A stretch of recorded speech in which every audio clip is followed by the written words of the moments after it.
Hi guys! Tayo ay mag-unboxing ng ating order. Actually, nabuksan ko na siya, ang karton. Ito na lang box sa loob ang hindi pa.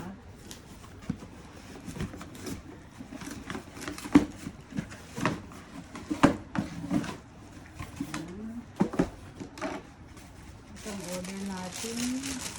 Wow! Yan. Ang model nito ay Nike V2K Run. Size 37.5. Sana magkasya to sa atin. Yung size ko talaga is 37.5. Try natin. Parang maliit ang itsura niya. Mahaba lang siya dito. Pero parang yung kinakaano niya, loob niya ang maliit. Sakto naka-medyas pa tayo.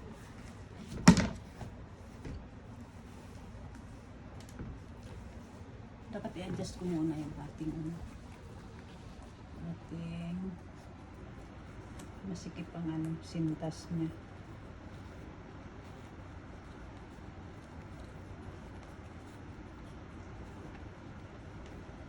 Iwagan lang natin konti.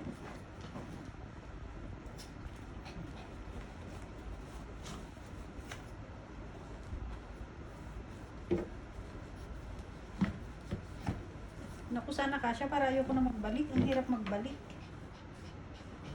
Dito na. Mahirap magbalik ng mga in-order online.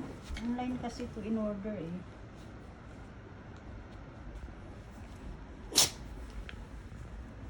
Kailangan manipis lang ang ano ko rito.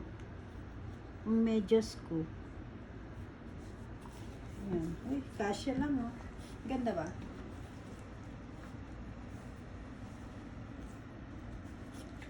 Pang ano natin sa travel, pwede pang araw-araw sa paglalabas.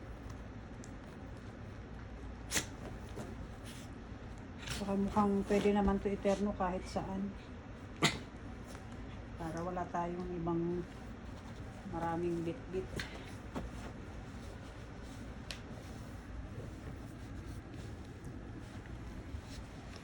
Yung binigay ko kay Sarah noon, yung bigay ni PA. Nag-ano na, sa sobrang init siguro sa Pilipinas, no? Ngumanga na yung ano niya.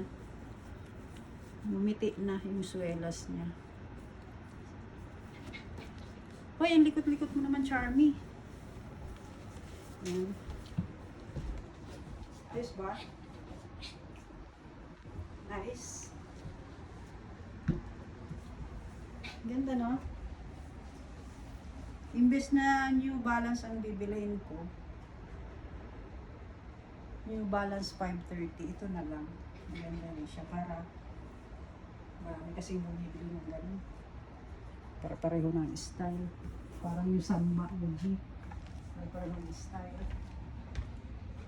Wow, nice. Higpit. Kasya pero, kasya siya pero walang allowance. Kailangan manipis lang lagi yung medyas ko dito. I-adjust ko na lang yung niya. Yung sintas.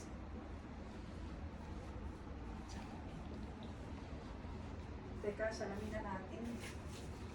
Ito yung portable na salamin ni Mister. Kahit saan. Nakabalot pa sa karton.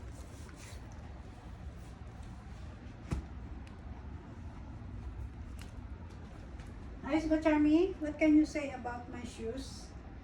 Ito. Right side lagi. Ang tanggal natin. Nice, no? May model naman si Bella, oh. Hindi ko to ipang, hindi ko to panglakad dyan sa labas. Nadudumian lang sana. Pang ball lang ito. Nice. Tutok mo nga sa Tutok mo. Si Bella, oh, tumitingin sa salamin, oh. Akin na. Ano ba tayo?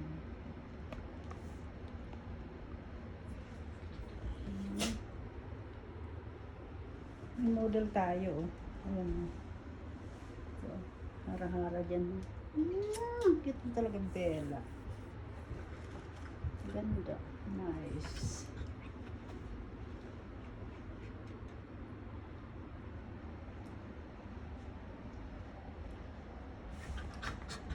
Landi-landi oh. Makarte-arte si Bella. Makarte-arte si Bella. Pwede na yan. Tama na. Nakapa na ano mo. I-edit ko naman to. Hindi naman to. Pero i-edit mo yun sa CapCut, tapos maglagay ka ng teleprompter. Mag-type ka doon ng babasahin mo, tapos iti-teleprompter mo, tapos magbo-voice message. Ibabasahin mo lang yun habang inaano mo yung video. Pag na-edit mo na. Edit mo ng video, tapos saka ka gumawa ng